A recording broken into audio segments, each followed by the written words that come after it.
Hello! So it's been a little while since I've done a ringed binder video on a new binder I've gotten, but in part because I haven't bought ring binders in general in a while, but I just recently picked up a Pocket Apex from Filofax, and I wanted to do a quick review of it. There are not too many on YouTube about it, and so I wanted to do a quick overview and to show how I'm using it. A word of explanation first, because I've been mostly done with ring binders and said I wasn't going to buy any more. What I actually ended up doing was selling a lot of actually all of my KikiK binders.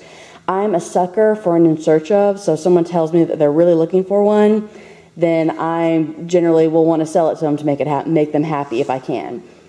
And so there were 5 in search ofs for the small gold KikiK, and so I sold mine and decided that I could get this off of, I saw it on the Filofax Australia website, and the price was definitely right. They were having a sale on top of their usual sale, and shipping wasn't that bad.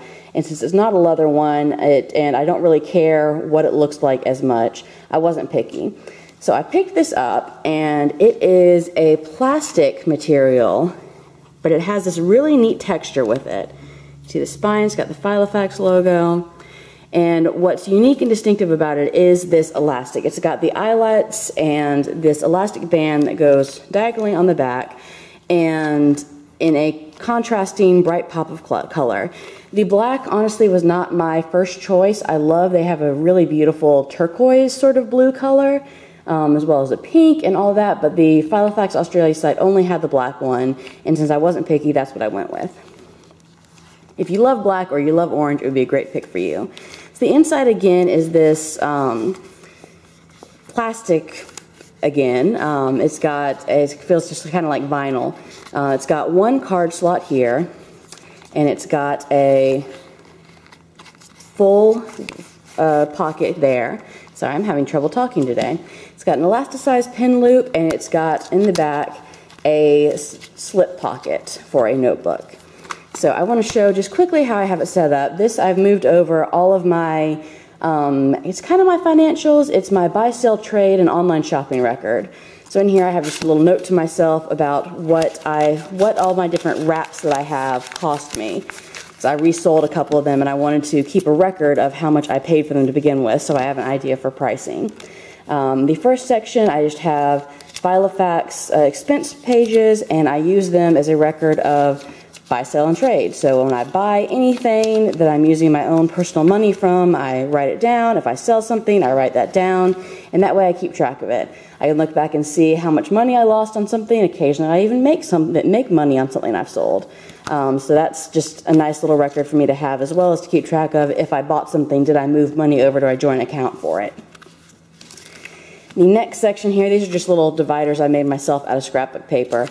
This is a little clear overlay. You can see this is the same setup that I had in the gold KikiK that I go over in another video, so that's why I'm going quickly. And here I just have the online shopping tracker. It's from Piaric. I've been using it for a while now because I like online shopping, and I'll go a blank one to show more easily. So it's got date, item, price, web, which I use as this tiny little column, but I use to try and use an acronym or something to show what website I bought it from, expected delivery, and was it delivered. So this is a great little way to keep track of when you're expecting packages, and I've really enjoyed using it.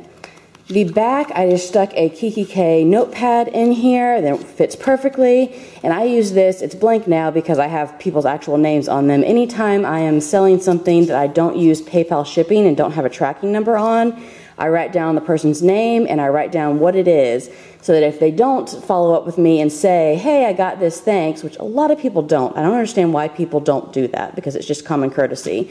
Then I will contact them after about 2 weeks and just make sure that they got it so I can cross it off my list. I don't want someone to be disappointed. I don't want someone to give me money and not get their item, so I make sure that I keep track of that. And then just a dollar spot pen stuck in the little elastic here.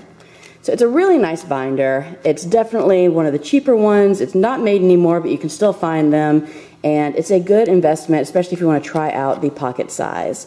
Hope this was helpful. Thank you for watching. Bye.